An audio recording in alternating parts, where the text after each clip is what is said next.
All right, Mr. Lynde, originally from California, now living in Fort Lauderdale. Welcome back. You've got a background of some really good accomplishments, all about human capital, meaning people, of course.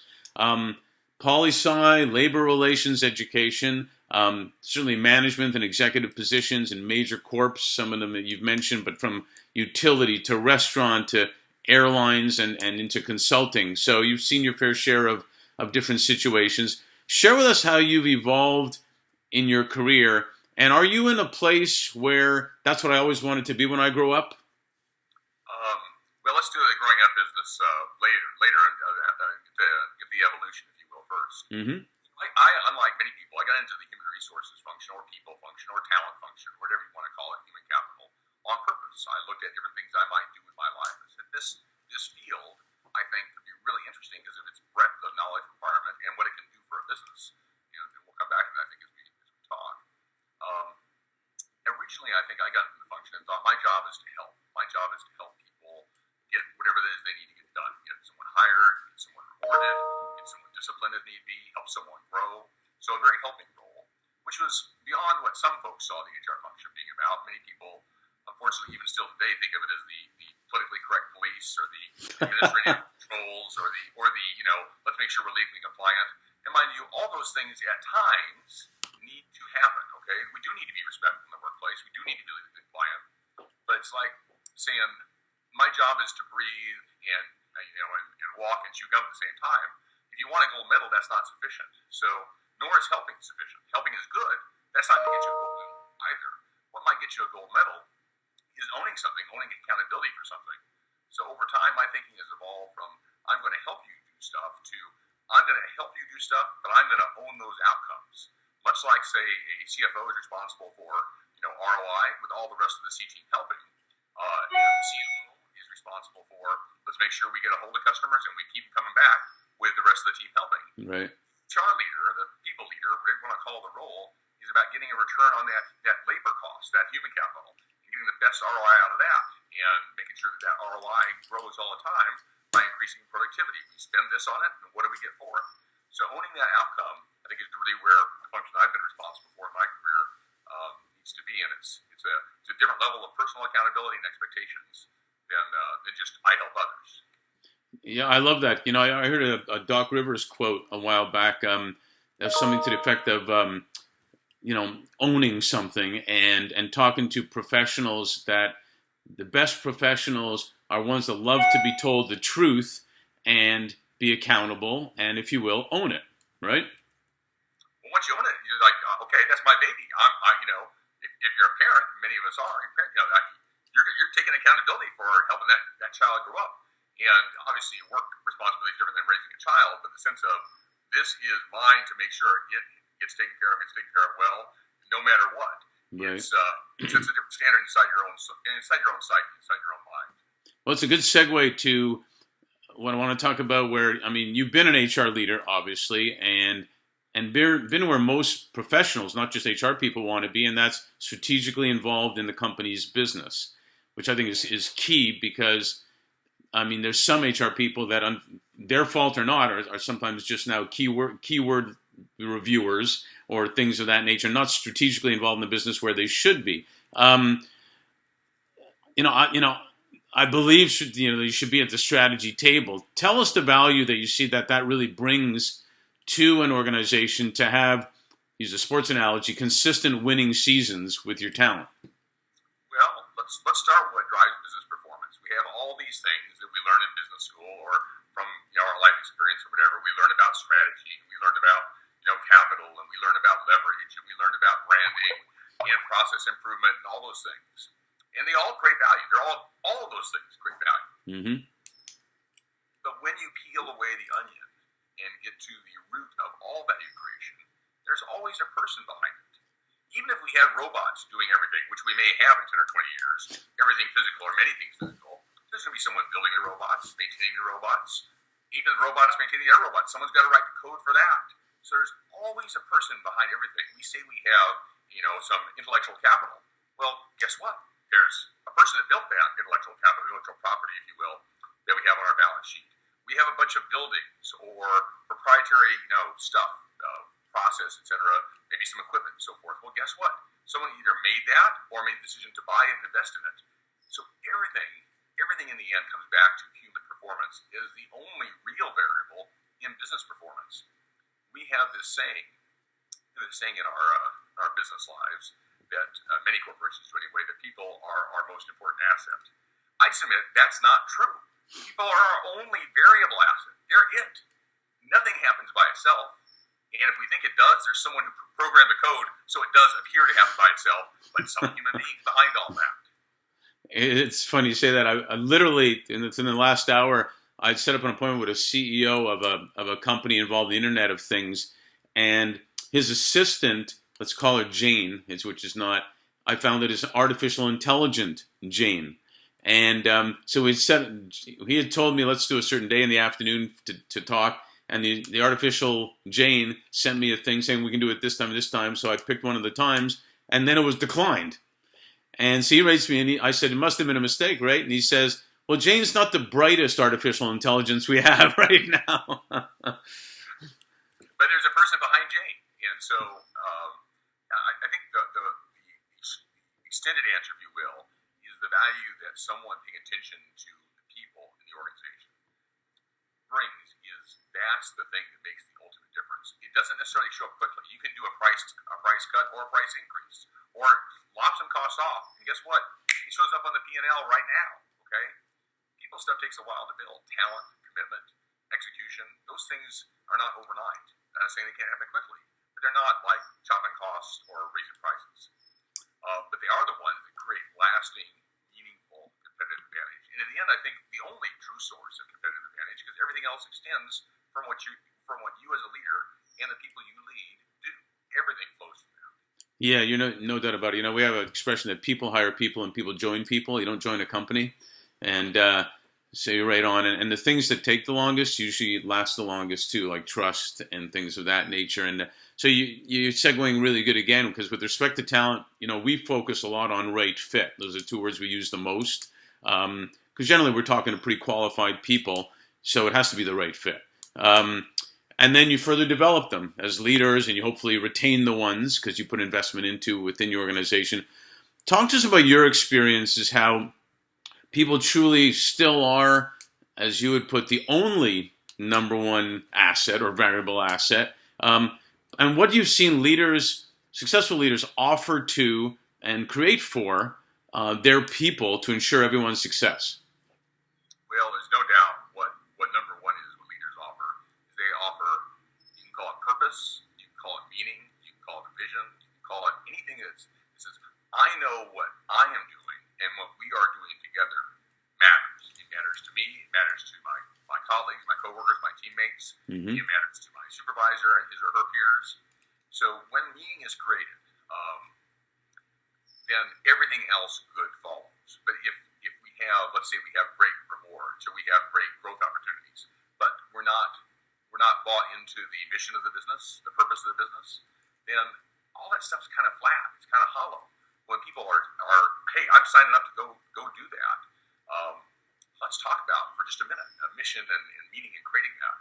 I think I'm going to ask you a question, if I may. What is the highest performing organization in America? And by highest performing, I mean the one with the greatest ROI, that being the organization in which people give the most for the least.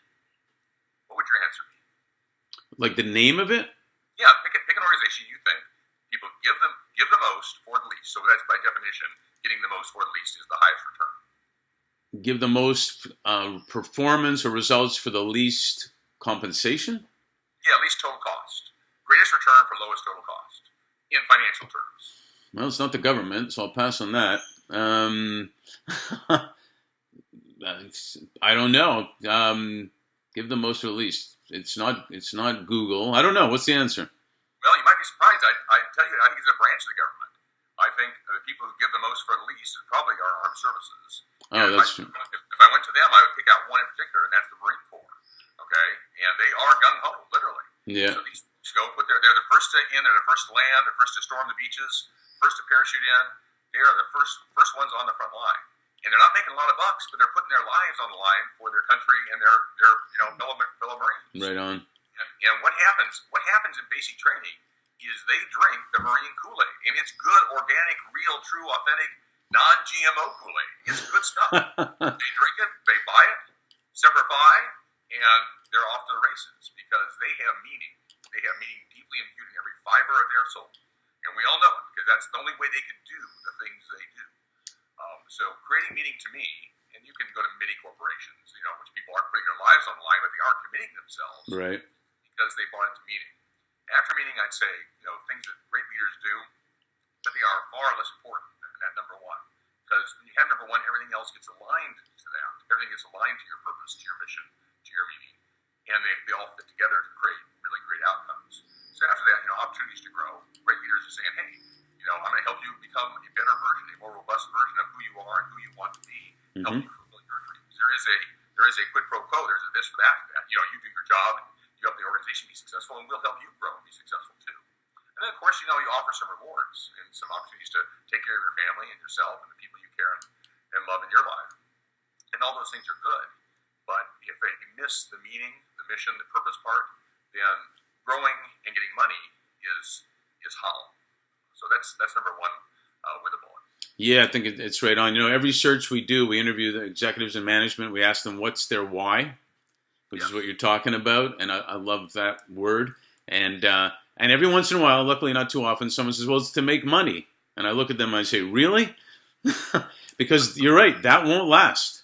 That won't last. I have worked with CEOs in that mindset, and I have found that they generate less value in their organizations when their sole focus is making money.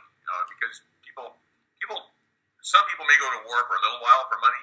Yeah, they're called mercenaries, literally, but they're not totally into it. Okay, when people are saying, "I want to do that because I care," So how does think about how does say a Trader Joe's, for example, get folks to do the great work they do in that business and their frontline service and so forth? They do it because they buy into what the business is all about, and they go do good stuff. And that's, I compare a lot of things to sports again, and that's actually how you win championships. Everybody buys into why they're doing it, and they give it, they give the coach everything they got. It's a tremendous topic that we can go on and on for. Two key topics, though, that I find these days are diversity, number one, and wellness, number two. And in my mind, they're assets which both help yield different perspectives and better performance in companies. What's your thoughts on what's happening in the world today with respect to those two topics? Well, let's talk diversity first. And as I'm sure you know, a lot of folks have moved their language from diversity now to inclusion. Diversity being representation. So Right. we're going to have everybody's thoughts, and Right. they're going to have everyone's perspective, and you're going to come at things from different angles, and that'll be good. And they'll be present in our stuff. This notion of inclusion is we're going to actively seek that out. We're going to not just make sure they're sort of in the room, but we're going to make sure we're listening to them and they're participating and they're part of our thinking and our strategizing and our execution. Because we know from these different angles, we're going to see things that any one of us would not necessarily see on our own. And that, of course, that inclusion then goes to all kinds of things, and all the traditional things that we know have created value by having them represented, race and gender and sexual orientation and faith and all those things. But to other, people from different parts of the country or people who had different life experiences, including all of that, generates the most value because I think at this point in life, I'm sure you know, and I know I've learned that when you put a group of people together, you get a better answer to almost everything than just one person can develop on his or her own. Sure. No matter how smart or capable. There's a saying I love that goes to that point. When you want to go fast, go by yourself. When you want to go far, go with a team. Yeah, it's a great expression. You have a team that has, multiple perspectives from their lives. Well, that team's going to go even farther because you got more horsepower on your team. Yeah, no, it's brilliant, and I get involved in wellness quite a bit too, and it goes back to what you said before to some degree about part of the why of management should be to, if you will, take care of your people. And if as my sports analogy, if a coach stands up for a player, that player will do anything for the coach. I'm sure it applies to Marines too. The same thing. Of course, and you actually just stole my thunder. So I would echo that around what's going on with wellness. Wellness is a sign that you matter, that we care about you, Right. that you're important to us. Obviously, there's cost things that happen. a healthier workforce has fewer costly, big, expensive diseases and so forth, Mm-hmm. which don't create value for the business, except for except is the right word. We keep that person as part of our team by keeping them well. But if we can prevent that big issue, that cancer from developing, that life-threatening situation, whatever it may be, if we can prevent that from happening via wellness care and seeing things early and changing habits and changing behaviors, so that person has a better life. Obviously there's a return there. But I think the biggest return is this creation of a relationship. I think in many ways what we have at the core in life is the relationships we have between one person and another, or one business and another, whether it be business to customer, or business to investor, or business to employee, or neighbor to neighbor, or spouse to spouse, friend to friend. It's relationships. And when you're in that relationship, in this case, business to employee, business to team member, business to person, and you know that your organization cares about you, well, gosh, maybe I should care about you too. Because, there's a little reciprocity going on there. Absolutely. I think that's the core of what, among many other things, does. It says, you matter, we care about you, and we're going to help you have a long, healthy life. Yeah, it's good for our P&L. Yeah, it's probably good for productivity, but really it's because you're an important person to us. Hey, healthy employee, healthy talent means healthy business at the end of the day. It's pretty hard to add value if you're 6 feet under. Yeah, no, I'd like to see it as being tough. So now we got a few personal questions. 1 to 2 to 3 word answer type of deals. Do you have a pet or pets? I have had pets in my life. At the moment, I do not. I have. My son has a dog, which he lets me occasionally pet, and they're fun. Come on. Do you have a favorite activity or sport? Probably boating. Love being on the water, particularly sailing. Because a little more than 2 words here. Sailing has this. It's intellectually rigorous, lots of variables. It also has energy and speed and power, and unless you're on a big storm, it has peacefulness. It's hard to get that combination of energy and peacefulness simultaneously. Sailing has that. I can see that. How about favorite movie and or TV show? Oh my goodness. Favorite movie, Casablanca. Oh, wow. I know it's many people's favorite, but just a timeless story of relationships and romance. Yeah. Right there. And TV shows, I think I'll just stick with Casablanca. Okay. Nothing else comes close. Got it. Do you have a favorite book by any chance? Going back a long time, it's still a classic, a book called Zen and the Art of Motorcycle Maintenance, which, if you have not read, it's a classic. It's really a philosophy book about value and quality, and building value and quality into your life, written as a story, if you will. But it's truly about what is quality and what is value and what are values. How do you make them real in all that you do? Yeah, I have it on my phone. I think you were the one that reminded me about it, and I got to read it again because it's been a while. But how about favorite music and favorite food? Music, music is such a powerful magnifier of emotions. I think almost any genre of music. Even things that perhaps folks of my generation, hip-hop and rap and so forth, might say, well, that's not my type. There's some great hip-hop and rap out there that captures a feeling and magnifies that feeling really powerfully.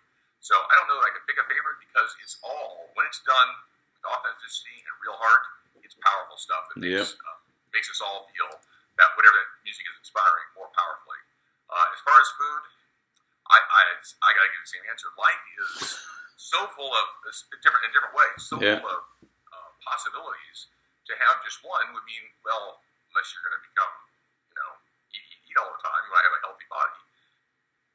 A little bit of this and a little bit of that, and same I'm with you. To possibilities. Yeah, I'm with you. By the way, there's a Broadway show I'm dying to go see called Hamilton. I've heard about that. And it's all rap because he said the way they talked back then was very much like rap. It was short, and I've seen reviews. It's spectacular, and it's getting a lot of rave reviews. But great stuff. Thank you so much, Jim. Mark, it's been a pleasure. Thank you.